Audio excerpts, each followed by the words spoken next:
اومدم حرف بزنم ولی با منطق آره، حرفم خط به خطش دلیل داره.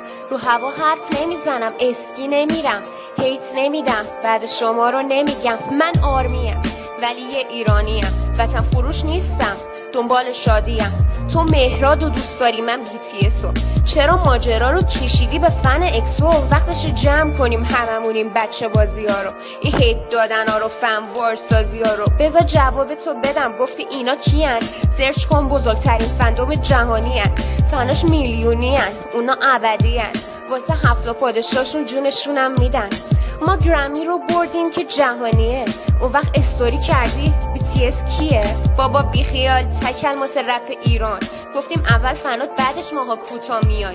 فنات میگن همه یه ما زیر 14 ساله. من 18 سالم، به خوب و رسه صدامو داری. با رپ دفاع میکنم از لیدرمون، فوش نمیدم درست مثل کیم نامجون. نامجون اسطورمه، شاه رپ آره، واسه هر تارگتی یه دلیل